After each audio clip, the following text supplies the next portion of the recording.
12 centimeters, into himself, with a scalpel. They say pain is a simple alarm, but what if the brain itself decides to turn down the volume or split the person into two? I am Avatar Maxwell. In this reality, we uncover how a Soviet doctor, 1,600 kilometers from help, forced his own mind to betray its most fundamental programming. April 29, 1961. The fever spiked. That pain returned, low on his right side, ugly, familiar. For most, hospital. For Leonid Rogozov, 27, alone in Antarctica, it felt like death. He was their only doctor. 12 men on a Soviet station. No backup. The nearest hospital? Another continent. Winter was closing in. Outside, the wind already decided everything. Diagnosis: acute appendicitis. If it ruptures, infection spills. Time runs out. Fast. He faced an impossible choice: cut himself open or wait to die. He kept notes. That's strange enough. But I keep returning to this. When he described the surgery, the oddest thing wasn't the pain. It was the split. Between the man being cut open and the man holding the scalpel. The isolation is staggering. Imagine it. The next station, 1,600 kilometers away. That's like New York to Florida. No roads, no ambulances, just Antarctica. His assistants weren't surgeons, a meteorologist, a driver. Their job was simple, terrifying. Pass instruments, hold a mirror, don't faint. He even warned them, if they got dizzy, sit down. He couldn't stop for them. Time mattered. An appendix can rupture in 36 hours, sometimes less. In that place, options vanish. Death would be slow, septic, and fully conscious. Think about what that means for you. 2 a.m., May the 1st. Reclined on his cot, he took the scalpel, a 12-centimeter incision, into himself, awake. That detail still feels unreal. I used to think of pain so simply. Tissue damaged, nerves report, brain reacts. A wire, a bell, done. Small injury, small alarm. Bigger injury, bigger alarm. That picture is too neat. Cases like Rogozov's break it. Pain isn't raw data. It's a judgment call. The brain assembles it from danger, context, expectation, fear, urgency. The same body can hurt wildly differently depending on what the brain thinks is happening. In 1965, Meltsack and Wall proposed the gate control theory.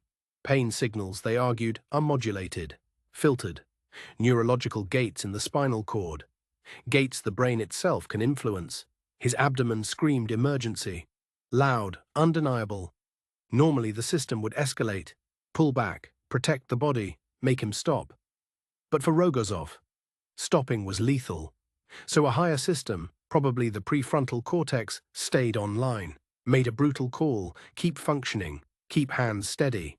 Don't let the alarm consume the operator. That top-down command then recruited deeper structures. Like the periaqueductal gray, the PAG, one of the brain's main pain control hubs. From there, the brain releases endorphins, the body's own pain-dampening chemistry. People describe it too cleanly, like the pain just vanished. It didn't. More likely, the volume dropped. From unbearable to workable. Still astonishing. He used Novocaine. It helped. Numbed the skin, some muscle. But it didn't solve everything. He described the deep pulling, the nausea, the awful internal sensations. At one point, he nicked his intestine. Had to repair it. I can't make that sound normal. It isn't. The easy explanation: he was tough. Soviet doctor, iron will. Fine, probably true, but it doesn't explain the mechanism. Only gives it a heroic poster, a jawline. Stress doesn't always make pain easier. Sometimes it does the opposite: hyperalgesia, amplification. The body turns up the gain. You've seen it. Someone panicking before a needle, reacting like the world is ending. So the choice point remains. Why did his brain clamp down on pain? Preserve focus, while another person's might spiral into panic, hypersensitivity, collapse. Theories exist: training, expectation, meaning, perceived control. But the switch itself feels slippery. And once you chase that question, it drifts into something stranger than pain. Back in that room, the question gets personal. Who was operating? In his journal, Rogozov sounds detached. Hard to fake, harder to read. He wrote, "I am getting weaker and weaker, my head is beginning to spin.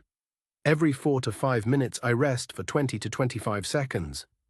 Read that slowly. He sounds like he's monitoring equipment, his body failing.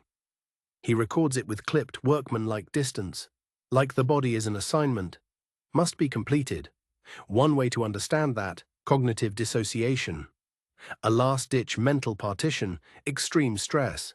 The self stops being unified, attention narrows, emotion gets pushed out. The self becomes distant, almost administrative. Maybe that's what happened. There was Rogozov the patient, in pain, nauseated, fading. Then Rogozov the surgeon, focused on anatomy, sequence, the next stitch. Same person, yes. But those roles seem to peel apart. Calling this mind over matter feels too neat. I see a mind reorganizing itself under pressure, stripping away personal ownership, long enough to function.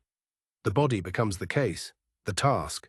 The patient on the table just happens to be him. He lived. Back to work 2 weeks later. The story became famous, mythic. Cited for remote medicine, Mars crews. Fine. What lingers for me is smaller and creepier. The circuitry that helped him, not unique. We all have a version. You feel it. The last stretch of a race, a long shift, when a headache can wait because the deadline can't. Smaller stakes, same species of override. His case suggests something unsettling about the brain. Buried deep, a system that decides your normal conscious experience is getting in the way, and then reduces your access to it. Maybe partly, maybe just enough. When the brain divides labor like that, the part that suffers, the part that acts, I honestly don't know where it leaves the person. Where do you go while the rest of you keeps working?